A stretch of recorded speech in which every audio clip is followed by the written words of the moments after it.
ಕೊಪ್ಪಳದಲ್ಲಿ ಗವಿಸಿದ್ದಪ್ಪ ಕೊಲೆ ಪ್ರಕರಣಕ್ಕೆ ಸಂಬಂಧಪಟ್ಟಂತೆ ಗವಿಸಿದ್ದಪ್ಪ ಮನೆಗೆ ಮುಸ್ಲಿಂ ಮುಖಂಡರು ಭೇಟಿ ಕೊಟ್ಟಿದ್ದಾರೆ.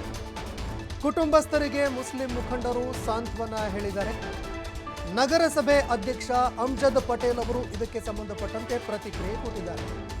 ಈ ಘಟನೆಗೆ ಯಾರು ಕಾರಣೀಭೂತರಾಗಿದ್ದಾರೆ, ಅವರಿಗೆ ಜಾಮೀನು ಕೊಡಿಸೋದಿಲ್ಲ, ಸಮಾಜದಿಂದ ಅವರ ಪರವಾಗಿ ವಾದವೂ ಮಾಡೋದಿಲ್ಲ.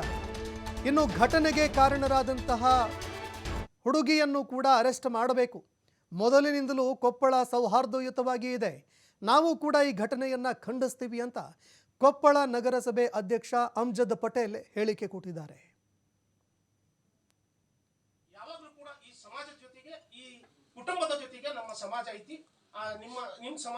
ಈ ಕುಟುಂಬ ಯಾವತ್ತೂ ನಮ್ಮ ಸಮಾಜ ನಿಮ್ಮ ಜೊತೆಗೆ ಇರ್ತೈತಿ. ಯಾವಾಗ 12 ಗಂಟೆಗೆ ರಾತ್ರಿ ತನಕ ನಮ್ಮ ಜೊತೆಗೆ ಬರ್ತೀವಿ, ನಿಮ್ಮ ಬೆನ್ನೆಲುಬಾಗಿ ನಿಂತಿರ್ತೀವಿ ಅಂತಕ್ಕಂಥ ಮಾತು ನಾವೆಲ್ಲರೂ ಕೂಡ.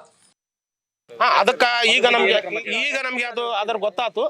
ಈಗ ನಾವು ಸೀದಾ ಹೋಗಿ SP ಅವರಿಗೆ ಭೇಟಿಯಾಗಿ ನಮ್ಮ ಸಮಾಜದಲ್ಲಿ ಯಾರೇ ಇರಲಿ ಅವರು ಅವಂಥರ ಮೇಲೆ, ಯಾಕಂದ್ರೆ ಈಗ ಸಮಾಜದಲ್ಲಿ ಶಾಂತಿಯನ್ನು ಕಟ್ತಕ್ಕಂಥವ್ರು ಏನಿದ್ದಾರೆ, ಶಾಂತಿಯನ್ನು ಕಟ್ತಕ್ಕಂಥ ಯಾರು ಇದ್ದಾರೆ ಅವರಿಗೆ ತೀವ್ರಗತಿಯಲ್ಲಿ ಅಂಥವ್ರಿಗೆ ಏನು ಸೋಷಿಯಲ್ ಮೀಡಿಯಾದಲ್ಲಿ ಏನು ಇದಕ್ಕೆ ಹಾಕ್ತಾ ಇದ್ದಾರೆ ಅಂಥವ್ರ ತೀವ್ರಗತಿಯಲ್ಲಿ ಕ್ರಮ ಕೈಗೊಂಡು ಅವರಿಗೆ ಆಕ್ಷನ್ ತಗೋಬೇಕು ಅಂತಕ್ಕಂಥ ಮಾತು ನಮ್ಮ ಸಮಾಜದ ವತಿಯಿಂದ ಕೂಡ ನಾವು ಕಂಪ್ಲೇಂಟ್ ಮಾಡ್ತೀವಿ. ಬರಬ್ಬರಿ ಹಾಕ್ತೀವಿ, ನಾವು ಸಮಾಜದಿಂದ ಹಾಕ್ತೀವಿ, ಆಗಲೇ ನಿರ್ಧಾರ ಮಾಡಿವಿ. ನಾವು ಯಾರೇ ಇರಲಿ ಆದ್ರೂ ಕೂಡ ಯಾರು ಮಕ್ಕೊಂದಿಲ್ಲ. ಅದು ಘಟನೆ ಮರುಕಳಿಸ್ದಂಗೆ ನಾವು ಎಲ್ಲ ಸಮಾಜದವರು ಶಾಂತಿ ಸಭೆ ಒಂದು 2-3 ಶಾಂತಿ ಸಭೆ ಮಾಡ್ಬೇಕು. ನಾವು ಹೆಂಗಂದ್ರೆ ಇವತ್ತು ಕಾಲ ನಾವು ಹಳೆ ಮಂದಿ ಹಿಂದೂ ಮುಸ್ಲಿಂ ಭಾಳ ಪ್ರೀತಿ, ಆದ್ರೆ ಇವತ್ತಿನ ಹುಡುಗರು